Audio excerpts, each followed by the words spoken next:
People ask me how I afford to have all these ponies, and one of the things is that I don't spend money on myself, really, hardly ever, and that includes not going away.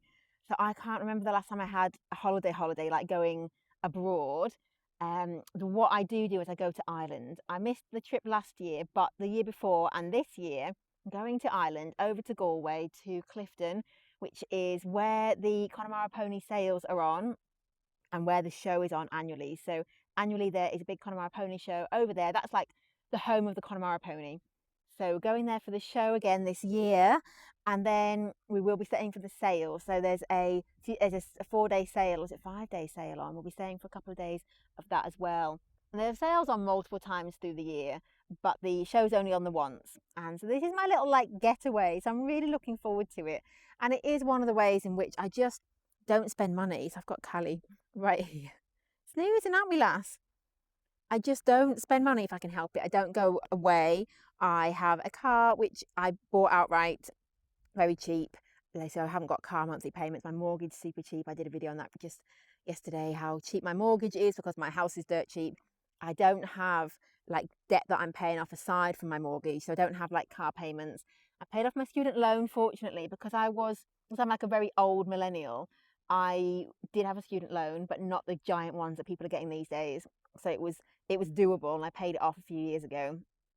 So there, I don't have a student loan going out. So my outgoings are really my little mortgage, quite a lot of diesel, driving them back and forth from the ponies to home. Obviously utilities, but I'm not in the house that much. So my gas and electric are pretty low, and then everything else goes on these guys. Food I keep to a minimum and buy a lot of yellow stickers. Yeah, and then everything else is these guys. These guys, I take everything, merrily spending £85 or no, £85 on a physio visit for Storm. No, osteopath for Storm after the physio was 60, and would love that for myself. Will I do it? No, although saying that, my amazing mum is treating me to a physio because, we've all got aches and pains, haven't we? So I'm very lucky. I'm not complaining at all about that. But no, all my money goes on these guys. I don't have subscriptions. I don't have, what else? I don't drink very much, like the occasional bottle of wine at home, but I don't go out to the pub. I don't go out really. Don't go out, don't eat out, don't have takeaways. I can't remember the last time I had a takeaway. Um, yeah, just don't spend money. And one of those things that I don't spend money on is holidays. So just don't go away. And it is quite a big deal to go away when you've got all these animals. So I have to arrange for all these guys. But I think with the time of year being like fairly, if everyone's out on grass, the work to do can be minimized. And I've hopefully minimized it by, well, these guys are all right, limit supplement to do, but otherwise there should just be a check. That should be fine. Just a check for anything going on with any of them, but hopefully that should be fine. And then the two stallions, Patrick and Harley, and Edie, they'll be fine. Ginny and Belle, fine. They're all in fields at Farmer Rob's, so they should be fine.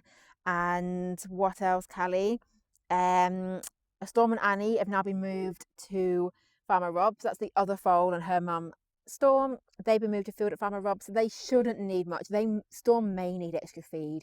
That's one thing I'm not sure about, whether there'll be enough grass for her to keep her weight on, or whether she'll need an extra feed, which could be hard work in a herd, particularly if that herd involves Belle, because Belle's a bit happy-go-lucky with the double barrels when there's food around, and Storm won't take that lightly.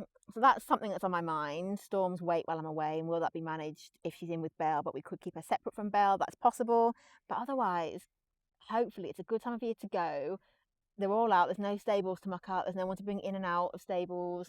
Minimising the hard feed. Oh, Lulu and Charm are still at the barn field, and they may stay there, possibly. But if they do, Lulu's owner will go to them, and they can be fed in together, and they can have as much feed as she wants to give them, and some hay, and they'll be fine. I can do the poo picking when I get back. Hopefully, I can manage this trip without any dramas or anything going on with these guys, and everything will be fine when I get back. And maybe I'll come back wondering, like, how do I manage to make such a meal of looking after them all the time? I don't know. But usually we do have things going on, don't we? We usually have, like, someone's in for handling, pony moves are being done. We're doing a lot of moves this week. We're going to move Edie and Patrick. We've moved Annie and Storm this morning. Going to move Patrick and Edie. May move Lulu and Charm. MJ's already joined the herd and would like Ginny to come out and join this herd, but she needs to stay where she is, well, until Belle's made friends with Storm. But also, they're being scanned on Monday, Ginny and Belle, for the final time, just to confirm they're not pregnant. So they're being scanned Monday, so Ginny can't come out until then. And then because I'm leaving Monday night to go up to my mum's with my dog to leave for the ferry Tuesday morning, I think that's a bit late to be chucking Ginny out on the fell on Monday afternoon. So I'd like to just keep an eye on her for a couple of days after doing that, just make sure she's settled in again. So probably we'll leave her where she is until after I get back. But then hopefully by that point, Storm and Belle will be friends, and I can leave Belle in the capable hands of Storm, Cal, and Ginny can go on the fell with these guys again before she gets too fat, and we can go from there. So it's just about keeping work to an absolute minimum, isn't it? And spending, ideally, although I am shopping for ponies in theory. I don't have to buy anything. I've got to remember that I don't have to buy anything. And the sales are on, well, it's Friday, Saturday, Sunday. It's 4 days, Monday as well, but I think Monday is non-connies, like non-registered Connemara. So it'll be Partbreds, or it'll be, sometimes there's like Cobs in. What else is in on the Mondays? Yeah, anything that's not registered Connemara, basically. So it's not something I'm looking for anyway. So it's the 3 days I'll be looking at: Friday, Saturday, Sunday. And on the Sunday, we're traveling and I'm driving. So anything that's in the ring on a Sunday, it just won't be possible to bid on anything on a Sunday. So it'll depend what's in the catalogue and what's going through Friday and Saturday, and if anything ticks the boxes, which is quite a lot of boxes now. It's no autumn, quite a lot of boxes to tick. So it's a case of whether or not anything ticks and is nice enough to think, yeah, let's get it. I mean, there's no rush. There are other sales on. We would really like something else to go and foal next year potentially. But saying that, if we can't do bashing legs around because you've got very big strong legs, even though you're 3 months old and not that big a foal. Being booted by these still. Are we dreaming or just stretching? So yeah, if assuming Belle and Ginny aren't in foal, that's 2 to go in foal next year. And Andy there, the bay bum, she could go in again next year. She's in foal now, so she'll foal towards the end of March or early in April. So she potentially could go in again. We do sometimes breed back to back. Is it because Linnet's coming last? Linnet, you're not going to bother her, are you? So we do sometimes breed back to back where the mare goes back in foal with a foal on her side. It's just logistically, it's not that simple because the stallions are in certain fields and we're foaling in other fields and so on and so on. But potentially Andy could, which would give us 3 to go in foal next year. Ginny, Belle and... Oh no, and Storm's going in. Ginny, Belle and Storm makes 3, plus Andy would make 4. So actually, plus possibly Layla up there, the buckskin, her owner is so far undecided, but may decide to put her in foal next year. She's 3 now, so she could go in next year. So Storm, Ginny, Belle, Layla is a potential, Andy's a potential. That's 3, 4 or 5 really. So actually we don't necessarily need anything to go in foal next year. So that means we're not necessarily shopping for 3-year-olds or older. We could go for anything younger. So it really, the benefit of buying this time is that we're there, so we can actually look at them in the pens, hopefully, and see them in the ring in person. But you still have minimal time to make your decision, and you may not be able to find them in the pens in advance of them going into the ring. It's just not necessarily straightforward. They might not go in order, or they might be, tucked away in a place where you can't see them. Someone was looking for Nell and Ted for me. I'd spotted her in the catalogue and wanted to have a look at her, but couldn't find them because they were in the stable round the back, I think because she had the foal up foot maybe. So they hadn't, they were there, but we couldn't find them to have a look in advance of going in the ring. So yeah, you can't guarantee that you will, but potentially it is a good opportunity to have a look at them if we can find them. So it's a good sale to buy at, but don't have to buy. We do need, to increase mares. We do want to increase non-greys, and there's certain breeding that I'm looking for that I've talked about in short form videos. So there is all that, the direction we want to head in, and to get there we probably need to buy, but there's no pressure really. Farmer Rob is stressing a tiny bit because if we bought, say, on the Friday, they could be on their way on the Saturday, Sunday and arriving, Sunday, Monday. Possibly that's a bit soon, but it's not impossible. So they could be arriving Monday and I'm getting back Monday.